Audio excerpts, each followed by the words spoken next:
Değerli Karadağ, aslında hem girişte hem de dosyamızda diplomatik yoğunluğa dair bir aslında vurguyla başlamış olduk.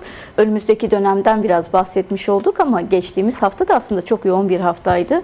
Hem Beştepe ile bir görüşme gerçekleştirdi DEM Parti İmralı heyeti, hem de ardından İmralı'ya giderek tekrar Abdullah Öcalan'la bir görüşme gerçekleştirildi. Tüm bu sonuçlar zaten paylaşıldı da aynı zamanda ve çok sık yeni aşama tartışmaları da yapılmaya başlandı. İlk olarak aslında bu görüşmelerin, bu özellikle son iki görüşmenin barış ve demokratik çözüm ihtimalini ne kadar daha fazla tartışılır hale geldiğini konuşmak istiyoruz. Çünkü bir sene gibi bir süreci geride bıraktık.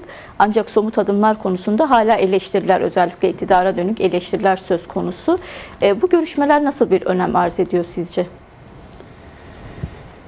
Ya şimdi aslında yani Kürt tarafı, Kürt siyasi hareketi baştan beri yani hem diyalog müzakere sürecinden bugüne kadar yani bir yıla geçkin bir süreç içinde kullandığı dil, diplomatik üslup, bir bütün çerçeveyi çizdiğimizde üzerine düşen görev ve sorumlulukları yerine getirmiştir. Yani Sayın Öcalan'ın özellikle 27 Şubat'ta başlayan bu süreçle beraber var olan tüm adımları atmıştır. Keza hem Türkiye'deki o demokratik toplum inşası çalışmaları örgütlemesinde de bir bütün toplumun her kesimine giderek bu süreci en iyi şekilde, yani hem üslubun tarzından tut, söylem ve diline kadar Türkiye toplumuna zarar vermeyecek şekilde diplomatik bir dil oluşturarak yürümüş. Haliyle bu Kürt hareketi, Kürt siyasi hareketinin üzerine düşen görev sorumlulukların yerine getirildiği ve Türkiye tarafının adım atılması gerektiği hani net ortaya koyuyor ki burada Türkiye bundan sonra adım atması lazım. Bu süreç içinde Türkiye'de şöyle bir şey oldu, yani işte komisyon, meclisteki komisyon şu ana kadar çok ciddi uyum içinde yürüyor. Belki eksikler, yetmezlikler olsa da bile dışa yansıması yani şu anda çok uyum şeklinde yürüyor. En az bizim dışarıda gördüğümüz kadarıyla. Belki yani kimi kurumları dinlediği zaman hatta provokasyonlar varana kadar söylemlerinden dile getirildi ama bir bütün sırf dinleme üzerine gitti. Sonuçta geldi işte başta sizin de bahsettiğiniz gibi işte bakanların MİT'le beraber bir araya gelmesiyle beraber bu sürecin atılacak adımların oluşması olacaktı. Fakat işte bir erteleme oldu. Erteleme bana göre biraz zaman kazanma hamlesiydi. Yani en az ben öyle görüyorum. Çünkü yani yerel de baktığımız zaman Türkiye'nin iki tane sıkıntısı var. Hem iç denge hem dış denge. Yani bu genellikle özellikle Türk tarafının yaptığı şey biraz diplomatik dilde henüz tam mutabakata varılmadı, daha mutabakat oluşmadı anlamına geliyor ki burada iki denge var. Hem demin işte bahsettiğiniz dış faktör, iç faktör. Dış faktör Suriye hattındaki görüşmelerin sonuçsuz da sonuca ulaşmaması. Diğer tarafta ABD, Rusya Suriye'deki baskılar, iç denge, Türkiye'nin belki resmi düzeyde olmasa bile sahada yer yer SDG ile belki görüşmeler yürütülüyor, bilmiyoruz. Ya, resmi düzeyde değil ama bu zeminin oluşmaması bir bütün hem dış denge hem iç denge bu ciddi anlamda şeyi zorluyor. Yani Türkiye'yi zorluyor. Onun için ertelediler ki biraz zaman kazanalım. Zaman kazanma özellikle yani hem demokratik toplum sürecinin kamuoya farklı yankılarını demokratikleşme sürecinin sağlıklı yürütülebilmesi, ama burada bir sürü sorunlar da var. Yani güvenlik çerçevelerde gelen bir sürü manipülasyon, yani bir tarafta, diğer tarafta iç siyasi dengeler, yani kendi içinde daha uzlaşıya varmayan mevcut bir siyasal durum var. Her ne kadar hükümet ortak bir şeyi de vurgulasa ama kendi içinde de parçalı bir güvenlik ekseni olan var. Bir de bu süreci bir an önce bitirip çözüme kavuşması gerektiği bir durum var. Bundan kaynaklı ben özellikle bu son Adalet Bakanı, İşler Bakanı, MİT bir ara gelecekti. Çünkü gelecek şeylerden bir tanesi bu süreçte özellikle hem Kürt sorununa demokratik çözüm, hem anayasa çerçevesi vardı, hem kendi açılarında bunu yaparken iç siyaset dengesi, milliyetçileri nasıl durdurabiliriz? Ani anayasa değişikliğine ihtimal gidilirse, demokratik adımlar atılırsa anlık erken seçim durumu var. Bunları hepsini bir çerçeve koyduğumuzda ertelemenin sebeplerinde bir tanesi buydu. Bir tanesi de dış faktör, işte mevcut bugün biz yoktu. Evet, değerli Karadağ, tam aslında oradan devam etmek için soracağım ben de gerçekten.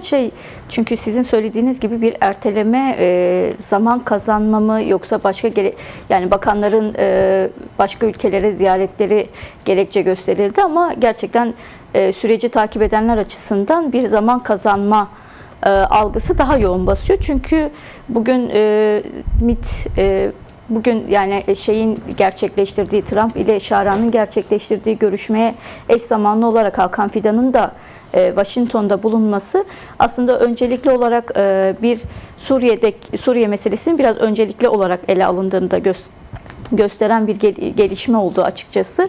Biraz onu da ayrıntılı da konuşmak isteriz. Yani bu kadar ikisini bir arada yürütmeye dönük bir tartışma, bir eksen hali var. Yani evet, komisyon bir taraftan görüşmeler gerçekleştiriyor. Neredeyse 20 görüşme gerçekleştirdi ama daha bunların bir raporlaştırılması henüz söz konusu değil ve önemli bir görüşmeydi. Bu geçen hafta yapılması beklenen MİT Savunma ve İçişleri Bakanlığı'ndan alınacak kritik sunumlar biraz aslında bu sürecin nasıl ilerleyeceğini de sonucunu da bize biraz bu gösterecekti.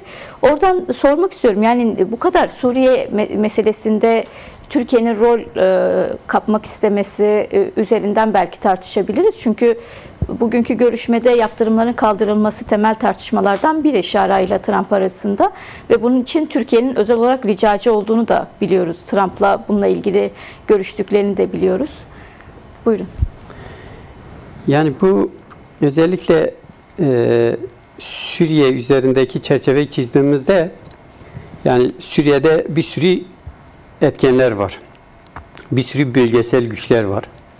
Rusya, İran, Türkiye, ABD. Şimdi Şam ve Moskova hattında yani ciddi tartışmalar var, ciddi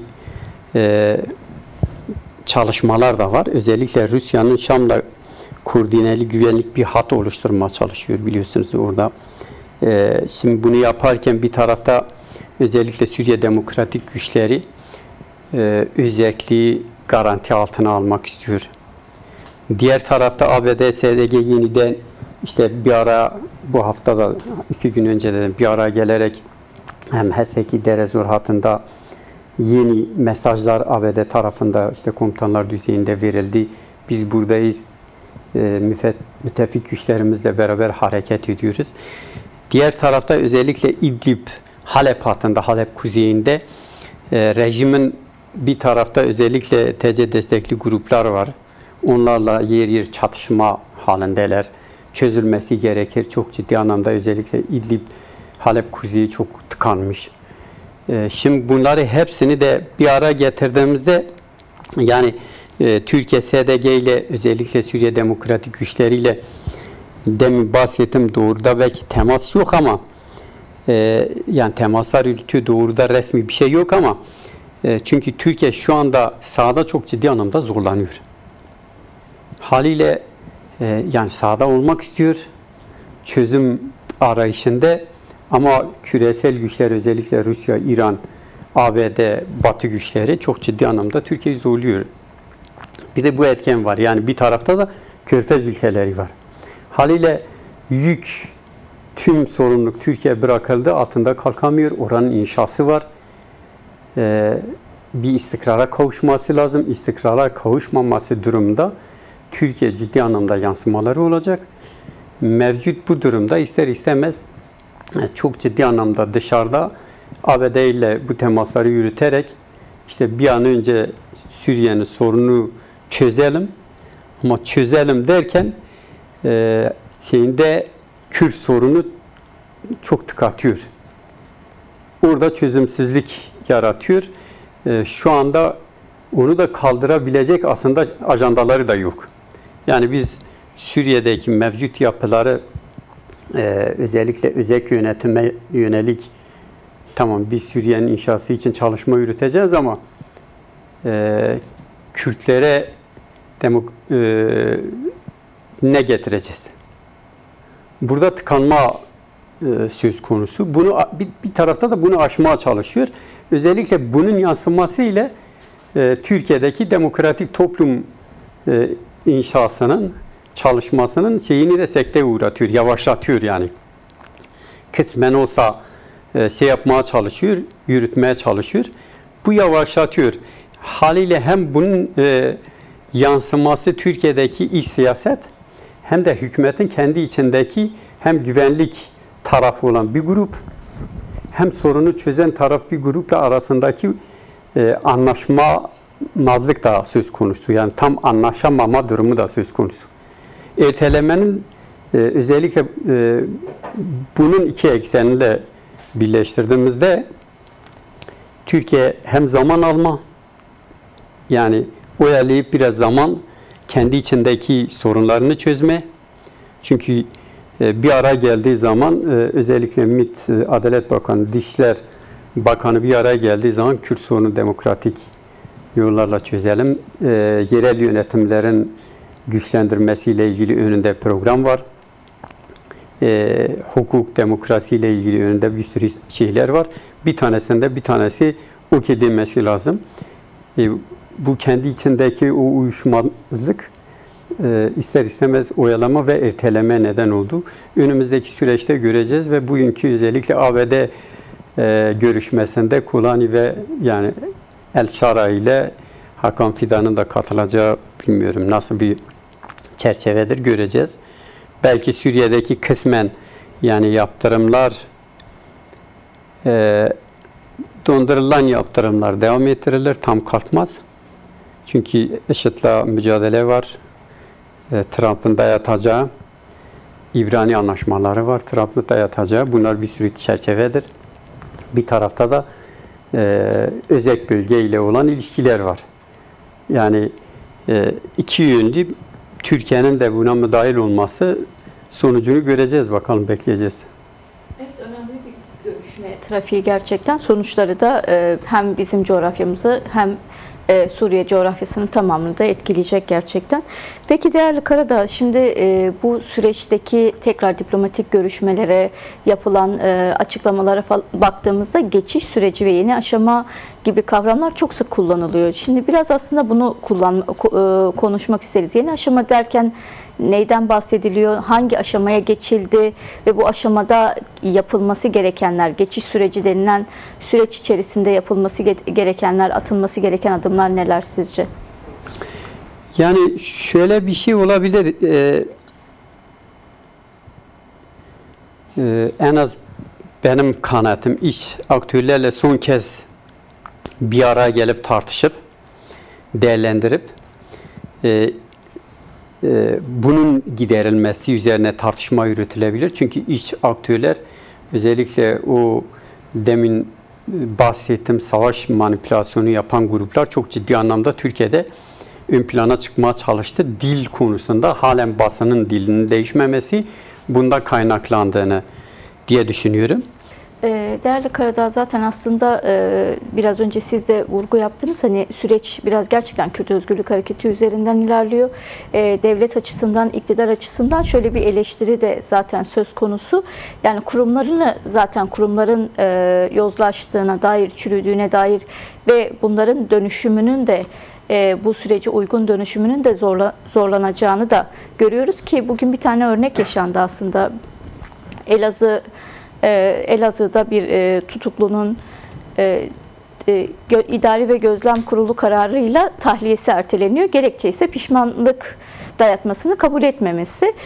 Mahkeme de şunu söylüyor, diyor ki yani pişmanlık konusundaki kararı verme yetkisi bu gözlem kuruluna ait değildir diyor ve derhal tahliye edilmesini istiyor ama hapishane mesela bu karara rağmen mahkemenin bu kararına rağmen hala tutsağı mesela tahliye etmiyor çünkü onların da kafası karışıyor. Yani hani şimdiye kadar kendilerine böyle bir yetki verilmişken şimdi bir mahkeme kararıyla bu yetkinin ellerinden alınmasının karşılığında nasıl yapmaları gerektiğini bilmiyorlar. Bunu bu arada iyimserlikle söylemiyorum. Hani olumsuz bir tablo karşımızdaki tablo ki insan yıkımı, insana dair değerlerin yıkımı da zaten eleştirilen diğer konulardan bir tanesi.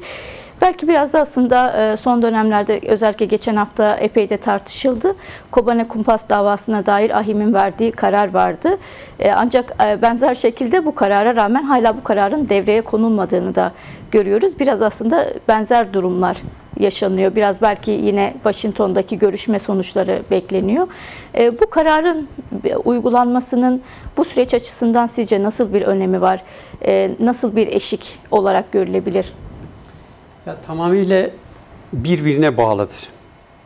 Yani 2014-32 MG kararları var. 2016-2017 özellikle kararlar var. Yani AİHM'in kararları kendileri zaten itiraf ediyor. Biz %90 bu kamuya verilen mesajdır. %90'ı uyguluyoruz. Değil, öyle bir şey yok. Yani %10'unu uygulasalar zaten iş bitmiştir. Şimdi haliyle süreç bir bütün bu konseptle yürüyor. Yani hem işte mahkeme kararları, işte özel yetkiler cezaevlerine özel bir şey verildi, işte cezaevi kurulları var. Kurulların verdiği karardır. Yani mahkeme karar vermiş, tahliye vermiş ama yok diyor. Biz buradayız. Bizim kararlarımız oradan daha etkilidir. Biz şu anda infazı yakabiliriz, erteleyebiliriz. Keyfi bir uygulamadır. Onun için bu süreç özellikle hepsi bir bütündür. İşte bahsettiğim yani bu şeyi erteleme durumu buna bağlıdır. Yani niye bir ara gelecek? Özgürlükleri tartışacak. Kayyumu tartışacak. Yerel yönetimlerin durumunu tartışacak. Haliyle infaz yasasını tartışacak. Şimdi herkes ona bakıyor. Şimdi işte Cumhurbaşkanı dışarıya mesaj veriyor, diyor biz hukukumuz gerekeni yapıyor diyor. Zaten dünyanın en demokratik ülkesiyiz. Yani şimdi söylüyor da kim inanıyor? Yani öyle olmuş ki Türkiye'nin şu anda %90'ı inanmıyor. Kendileri bile, kendi tabanı bile inanmıyor. Yani şunu diyor tamam Sayın Cumhurbaşkanımız böyle söylüyor, kendi tabanları. Ama biz de biliyoruz keyfi olarak uygulamalar yapılır diyor. Bu da var. Biz bunu cezaevinde sayısız arkadaşlarımız üzerinde yaşıyoruz. Mahkeme karar vermiş, karara rağmen tevlik edilmiş cezaevine, tahliyesi gerektiğini, aslında bir gün cezaevinde 1 saat kalmaması gerekiyor. Suç işliyor. Ama cezaevi kurulu var. Cezaevi kurulu diyor yok kardeşim, biz burada bizim dediğimiz olur. Biz karar aldık. İşte infazını şu 6 ay veya 1 sene yaktık, uzaklaştırdık. Haliyle bu tamamıyla birbirine bağlantı olan bir süreç. Bu sürecin çözülmesi gerekir. Kendileri de çok ciddi anlamda tıkanmışlar. Özellikle yani bahsettiğim demin barış demokratik süreçleri çok kolay süreçler değil. Bunun üzerinde bir sürü kendini yaşatan gruplar var. Yani tarikat cemaatlardan tut, işte bir sürü televizyonlarda savaş çalışkanlığını yapan sözüm ona aydın yazar çizer var. Onun dışında bölge durumu var. Yani düşünebiliyor musun? Göç edilmiş, köylerinde göç edilmiş, köyü boşaltılmış insan kendi köyüne gidemiyor. Gidip kendi arazisini kullanamıyor. Çünkü el konulmuş, gasp edilmiş. Haliyle bu çözümü zorlaştırıyor. Kolay bir süreç değil. Ama buna emek gerektiriyor, çaba gerektiriyor. Bunun için Türkiye toplumu, özellikle Türkiye'de akli selim düşünen insanların, sivil toplum örgütlerinin üzerine, meslek odalarının üzerine çok görev, sorumluluklar düşüyor. Bugün bize, işte geçmişte biz yaşadık, işte muhalefet, ana muhalefet sessizlik yaşatıyordu kendine. Bugün kendine sıra gelince bağırıyor. Ama demokrasi bir bütündür. Bireye göre değil, kişiye göre değil. Eğer birlikte biz bir araya gelirsek, mücadele verirsek, hedefimize de istediğimiz gibi ulaşırız. Türkiye'nin geleceği bizim hepimiz açısından olmazsa olmazdır. Biz sonuçta yaşayacağımız topraklardır. Onun için barışın olmazsa olmazdır.